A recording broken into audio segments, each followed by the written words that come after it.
Olá, queridos, graça e paz, saudamos a todos com a santa e a bendita paz do Senhor. Eu sou o pastor Ruimar Lopes, é muito bom estarmos juntos, sejam todos muito bem-vindos. Este é o canal Boas Novas Mundo, é a sua web rádio TV, um canal de bênção para a tua vida. Esta é mais uma transmissão da Igreja Batista Boas Novas, em Vila Isabel, Rio de Janeiro, Brasil, no cumprimento da grande comissão deste ano sob o tema Mãos Fortes para a Boa Obra. Nossa missão é ensinar e proclamar as Sagradas Escrituras, a Santa Palavra de Deus, celebrar o nosso Deus e Senhor, levar até você que está sintonizado conosco e até os confins da terra uma mensagem de paz, esperança e fé, uma mensagem de salvação, libertação e cura. Diz assim a palavra de Deus: buscai o Senhor enquanto se pode achar, invocai-o enquanto está perto. Hoje, sexta-feira, excepcionalmente, sempre há alguma intercorrência, algum impedimento, e nós então mudamos o dia do nosso encontro. Semana passada nós estivemos juntos, também porque estávamos com alguma deficiência na minha voz, mas hoje, pela graça de Deus, estamos aqui. Quero deixar o nosso convite a você que está nos assistindo, não sei que hora você vai nos assistir, mas quero convidá-lo a estar conosco em um de nossos encontros, sempre aos domingos, a partir das 9h30 da manhã. Temos o grupo de crescimento cristão, com agora um novo evento de discipulado, que é uma série de encontros, Escola de Discípulos. Você é convidado a estar conosco em um de nossos encontros. Nesse domingo, excepcionalmente, terceiro domingo, é o domingo em que nós temos a nossa manhã de doutrinas. Você é convidado a estar conosco. Também nesse domingo teremos um culto de celebração do aniversário da igreja. São 69 anos anunciando a mensagem de esperança para o mundo. Quero convidar você a estar conosco com a sua família. Venha, traga a sua criança. Há um programa, um espaço muito especial para ela, enquanto nós, adultos, participamos do culto coletivo. Será uma alegria receber você em um de nossos cultos. Nosso endereço é Rua 8 de Dezembro, número 528, em Vila Isabel, Rio de Janeiro, Brasil. Muito bem, vamos falar com Deus, buscar do Senhor a direção, agradecer a Ele as bênçãos recebidas, a vida dos aniversariantes dessa semana. Vamos ver aqui quem aniversaria. Essa semana, quem aniversariou foi o Alain da Costa Barros. Acho que é o único que aniversariou essa semana. Dia 15, Rafaela Ferreira. Nosso abraço carinhoso a nossos irmãos, que a graça de Deus esteja sobre vocês, que o Senhor conceda muitos anos de vida, com saúde plena, alegria, vitórias, avanço, conquista para a glória de Jesus Cristo. Também queremos, de igual forma, estender nossa palavra a todos os aniversariantes dessa semana, não só estes que constam da nossa agenda, mas a você que aniversaria essa semana, receba o nosso abraço. Nós vamos orar ao Senhor, agradecendo a Ele, o dom da vida. Você tem um pedido de oração, você pode nos encaminhar. Anote aí o nosso telefone, canal de oração, pedido de oração 978-912-910. Você pode deixar o seu pedido de oração, vamos estar orando por você. Também, se você tem um motivo de gratidão, você quer compartilhar conosco, nós vamos estar agradecendo a Deus a bênção recebida. Ok? Anota aí o telefone 978-912-910. Vamos então falar com o nosso Deus? Oremos então. Amado Deus, querido Pai, louvado seja o nome do Senhor. Por tua bondade, pelo teu amor, pelas orações respondidas, pelo socorro bem presente na hora da angústia, pela proteção, pela direção, pela provisão. Louvado seja o Senhor por Jesus Cristo, o nosso Salvador. Muito obrigado pela nossa família biológica. Ó Deus, obrigado pela vida da minha esposa, meus filhos, netos, genros e nora. Obrigado pela família espiritual, a tua igreja. Que a bênção do Senhor esteja sobre nós. De igual modo, nós clamamos por todos os brasileiros, todas as famílias. Que o Senhor visite o nosso povo com a tua graça, com a tua misericórdia. Que haja paz nessa nação e que essa nação reconheça que só o Senhor é Deus e que Jesus Cristo é a nossa única esperança. Visite, Pai, aqueles que estão enfermos, hospitalizados, em casa, aqueles que estão aguardando o resultado de exame médico, que a bênção da saúde esteja sobre toda a nossa nação brasileira. Visite, Pai, aqueles que estão em lugares de risco, aqueles que estão também expostos a esse tempo de inverno, aqui em nossa cidade, que o Senhor tenha misericórdia, que o Senhor os preserve, haja socorro do Senhor na vida do nosso povo, que nada nos falte, que, ó Deus, cada brasileiro possa um dia aproveitar de toda a riqueza dessa terra. Que o Senhor remova da nossa nação tudo que não provém do Senhor. Que essa nação esteja povoada dos anjos do Senhor, ministrando sobre o povo brasileiro as bênçãos que o Senhor mesmo tem designado. Abençoa a igreja do Senhor no Brasil, os ministérios, que possamos estar fortalecidos, renovados, para sempre com alegria anunciar a mensagem do céu aos corações dos nossos irmãos. Oramos em nome de Jesus. Amém. Amém e glória a Deus. Saudamos você que já está conosco, Luciene, pastor Alain, família, essas meninas maravilhosas.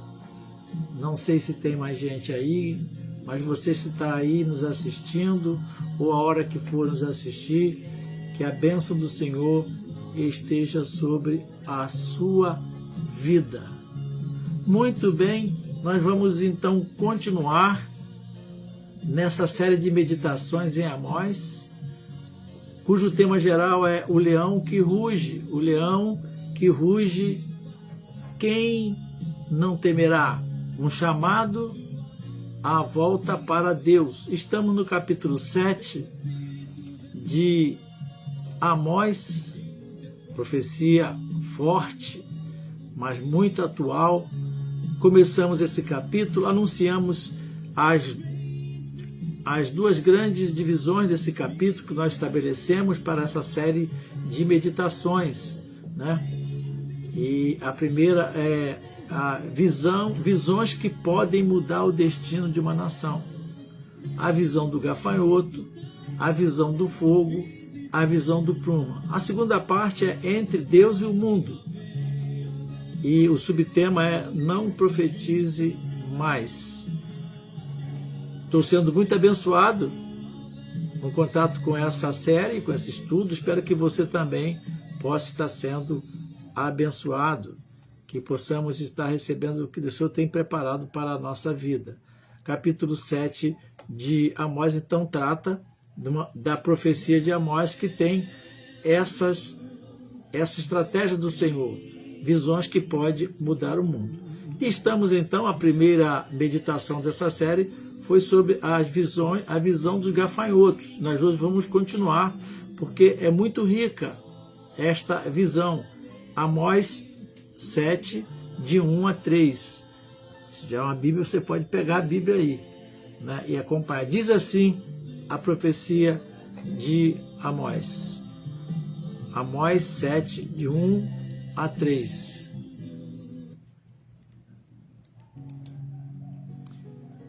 Isto me fez ver o Senhor Deus. Eis que ele formava gafanhotos, ao surgir o rebento da árvore, ao surgir o rebento da erva seródia. E era a erva seródia depois de fim das ceifas dos reis. Tendo eles comido toda a erva da terra, disse eu: Senhor Deus, perdoa, rogo-te, como subsistirá Jacó? Jacó aqui é Israel, pois ele é pequeno. Diz o verso 3, então o Senhor se arrependeu disso e disse: não acontecerá, disse o Senhor. Então o Senhor se arrependeu disso. Não acontecerá, disse o Senhor. Então vemos essa primeira parte dessa série, quando falamos sobre os gafanhotos, né? E explicamos que é um instrumento usado por Deus para exercer o seu cuidado, o tratamento de nossas vidas espirituais. Ali foi o gafanhoto. Fizemos algumas perguntas, entre elas, na última meditação, perguntamos: será o que o Senhor tem usado para servir de disciplina na nossa vida, né? E continua então o texto, e aqui vai falar sobre a chuva, né? A chuva que veio, né? Diz assim, a erva que veio. Isso me fez ver o Senhor, eis que ele formava gafanhotos ao surgir o rebento da erva seródia. E era a erva seródia depois de finda as ceifas do rei. Lições para a nossa vida. O que é erva seródia aqui? O que representa, não é? Porque ele disse que teve essa visão de gafanhoto que veio e esse gafanhoto surgiu, né? E ao surgir o rebento da erva seródia. E a erva seródia depois de fim da ceifa do rei. Na visão do gafanhoto, aparece após a primeira colheita. E a primeira colheita era destinada ao rei. Juntamente quando surgia a segunda safra, da qual dependia a sobrevivência do povo. Primeiro o rei, depois o povo, né? Veja que esse problema é antigo, né? Devia ser primeiro o povo, depois o rei, mas é o que está na Sagrada Escritura. Então, a expressão erva seródia refere-se à segunda vegetação, ou à segunda colheita do ano, que era produzida após a chuva seródias, as chuvas seródias, chamadas também chuvas tardias. Então, em Israel haviam duas estações principais de chuva. Chuva temporães, outono, preparavam o plantio. Chuvas seródias, primavera, amadureciam as colheitas. E a palavra seródia, que significa, como já me referi, tardia. Portanto, a erva seródia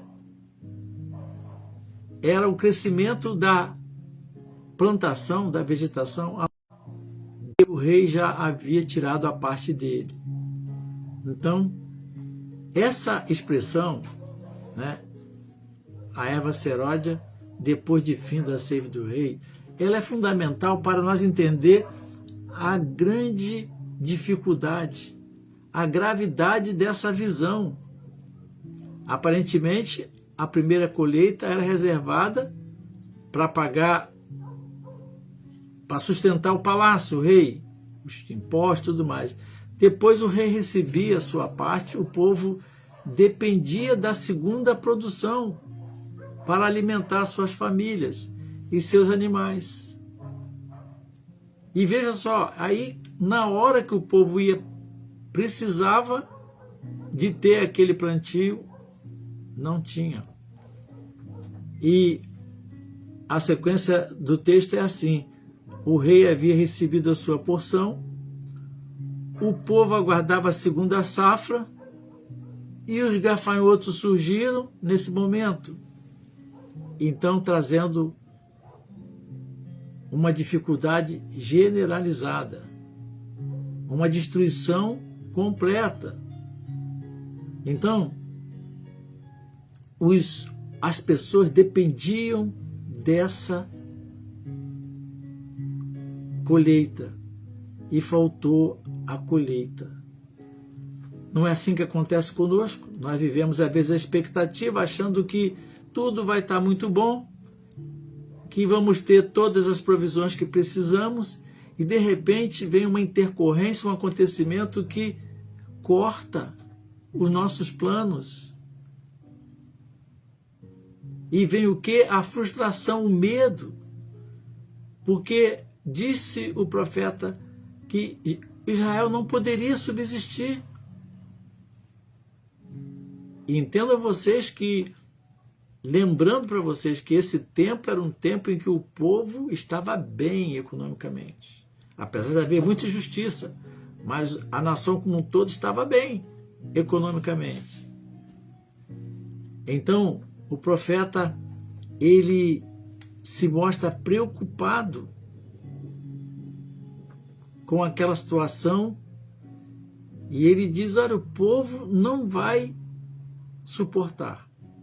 Mas o profeta sabia o que causou aquela situação, o que vinha causando todo tipo de incômodo, de mal-estar, de sofrimento na vida do povo. Então, quando Amós vê os gafanhotos destruindo a erva seródia, ele entende então que o povo ia ficar sem comida. E então ele ora, Senhor, perdoa. Ele sabia que o problema, a causa era o pecado.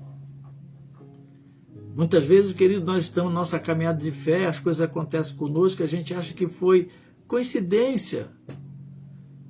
E não enxergamos que às vezes o que estamos passando, a dificuldade, é decorrente da situação espiritual em que vivemos. E o que fez o profeta, conhecedor de Deus, sendo homem de Deus, existirá Jacó, pois é pequeno.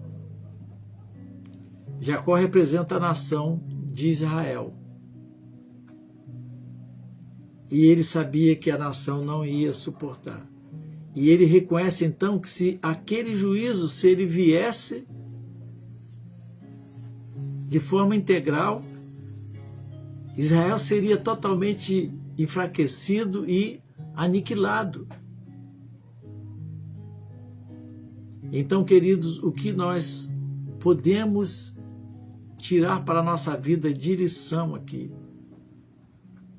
Nosso Deus é um Deus justo e santo. É um Deus soberano sobre toda a história. Ele tem o controle de todas as coisas. E ai de nós quando achamos que podemos dar um drible em Deus, enganar Deus. A Bíblia diz que Deus não se deixa enganar. Ele é soberano sobre a natureza, sobre todas as coisas. Deus pode usar circunstâncias difíceis, sim, para despertar pessoas e despertar nações.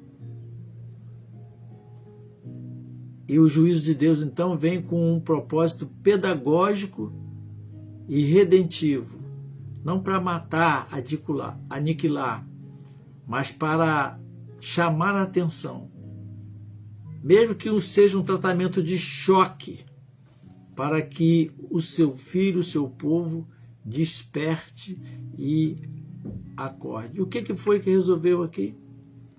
A intercessão do servo de Deus. Como é importante a oração. Como Deus ouve a oração. Como Deus se importa quando nós o busquemos. Por isso que o texto áureo, verso bíblico de chamada de nossos encontros é: buscai ao Senhor enquanto se pode achar, invocai-o enquanto está perto. Então, a intercessão dos servos de Deus, ela tem um imenso valor diante de Deus.